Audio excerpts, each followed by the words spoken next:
magtagal. Dahil sa karagdagan ng isang taon na naman po sa buhay ko, 54 na po ako. Thank you, Lord. Happy birthday! At nagpapasalamat ako dahil Hindi ko alam. hindi ko naranasan ang mga karamdaman ba sa buhay. Salamat po sa malaking biyaya na po yan na hindi ka makakaranas ng mga sakit-sakit sa although ulo lang ganyan, pero madali namang mawawala ang sakit sa ulo. Ganun din po, sa pag-iingat nito dito sa bansang Hong Kong na pinagtatrabuhan ko sa aking mga amo na pinagpala din po. Kaya maraming salamat Lord sa lahat ng mga blessings na pinagkaloob mo sa akin. Salamat po, to God be the glory. Health is well. By faith. Sino ba ang nabless? Okay, Sister Flor.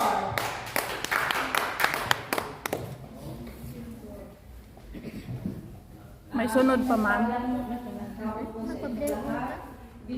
Ma'am, Binabalik ko lang po ako may sunod. sa Diyos dahil yan, sa isang taon na naman po pinagpalang buhay ay 53 na po. Kaya Happy birthday! Ay, malakas malusog.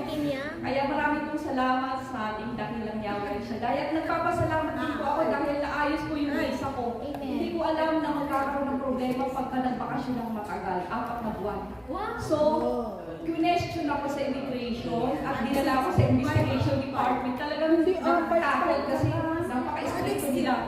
Pero Palayo. ako at binigyan ako ng Panginoon ng kamungan, katalimuhan ang makasabit sa kanila dahil talagang hindi ako nanginginig at tumingin ako sa kanilang mga mata. Dahil wala naman akong kasalanan ginawa.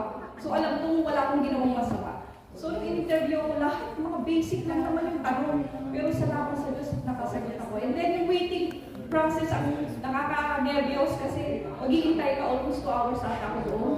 But then nagbukas ako ng cellphone ko at may tumambad sa akin isang simple lang na verses. Ito yung Luke 1:37. Sabi niya is, for nothing will be impossible to God. Amen. Yung verses pero guminawa yung pakiramdam ko.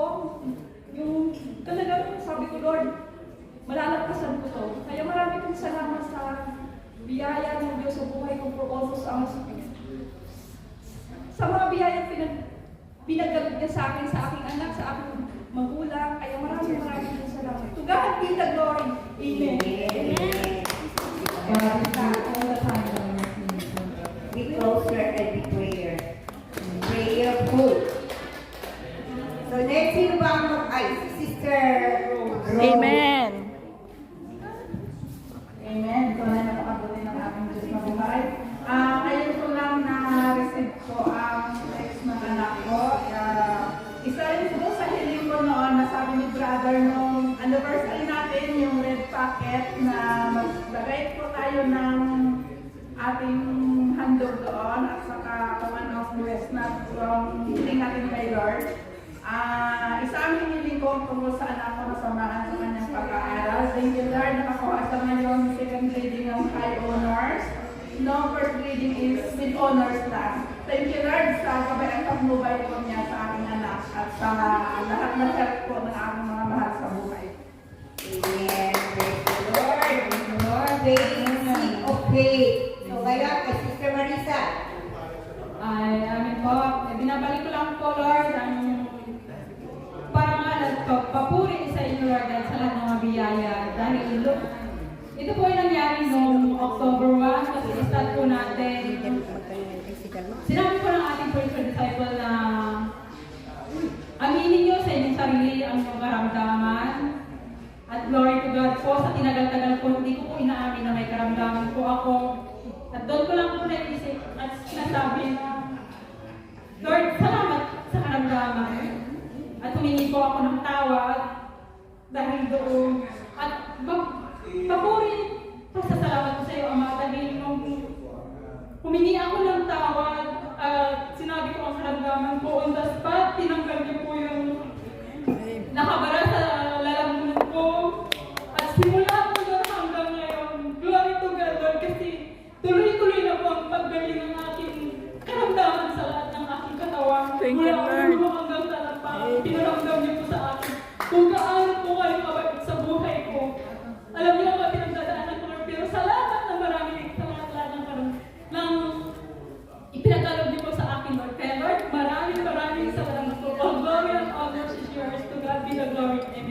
Amen. Amen.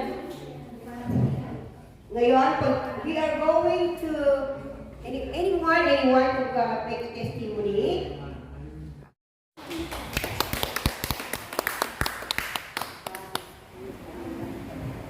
Praise the Lord.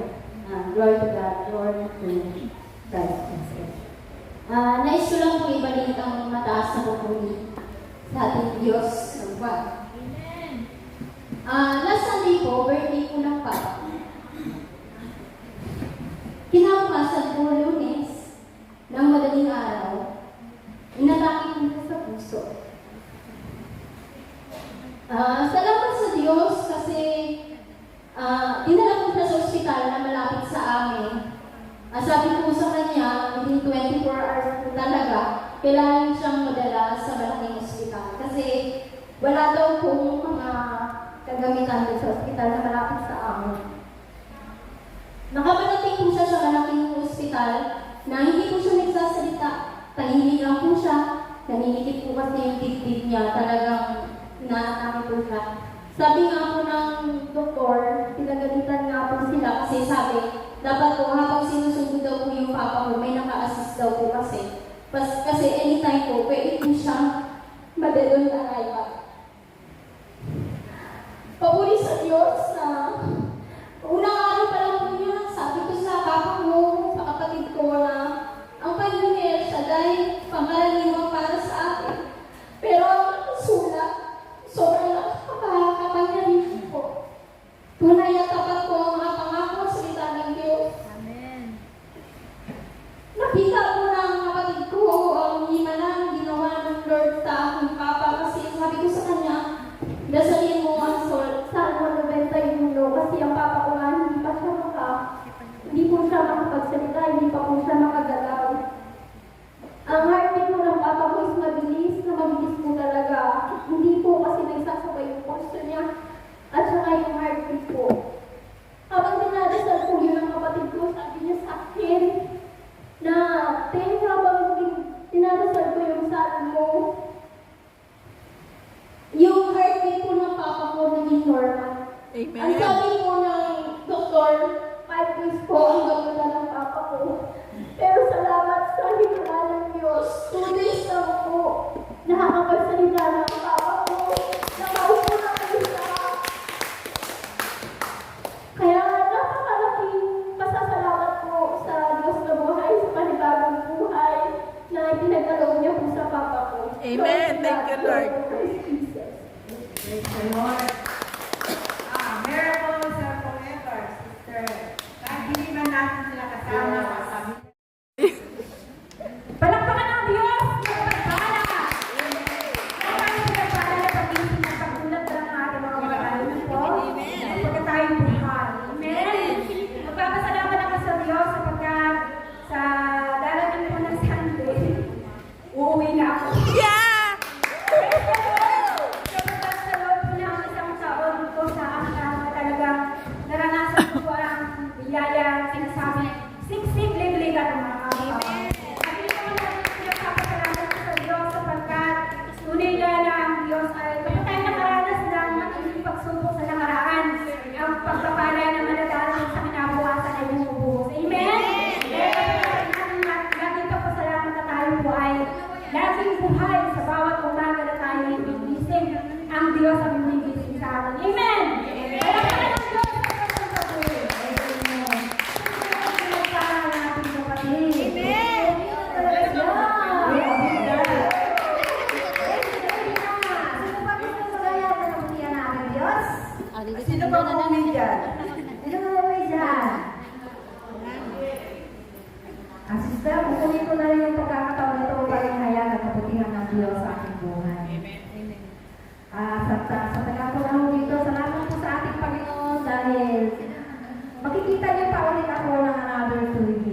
ng ating Diyos na pangalawang ating susundin dito sa lupa, ang ating mga amo. Kaya naman kung mamaya, after ng pagpasok na niya sa day, iulit ang inyong kapatid. Praise the Lord! Palakpakan natin ang ating Diyos! Sister Christina! Sabi sa akin ng mga pinsan ko, bakit daw, chill lang ako, hindi ako nagagalit, hindi ako nagre-react sa mga sinasabi nila. Dahil alam ko po na hindi naman yun ibigay ng Diyos kung hindi natin kanayan. At sa dami po ng mga na-solve na mga problema ko, napagdaan ng mga problema na mabibigat, yung mga simpleng problema ko, hindi ko na rin yung pinapansin. Kasi alam ko naman po na may Diyos tayong buhay na laging nandyan para sa atin. Manalangin lamang po tayo at manalig. Iwasan po natin na magsalita ng pagsisisihan natin palang araw. Kasi magkagalit lang tayo ngayon, darating yung araw na magkakasunod din tayong lahat dahil yun ang will ni Lord para sa atin.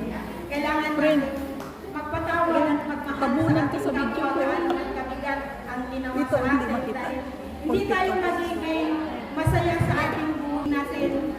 Kita. Hindi lumos yung ligaya na mararamdaman natin sa bawat blessing na ibibigay niya. Okay na, okay na. Kalakip na galit at hinanakit sa ating mga puso. Kaya sabi ko nga, Masasabi sabi nung minsan ko sa laki ng mga Yung doon tatayo. ginawa nila sa akin na kasamaan, again, sa akin o sa family ko, bakit di ako nagre-react? Dahil alam ko, ang Lord hindi natutulog. Amen. Amen. Araw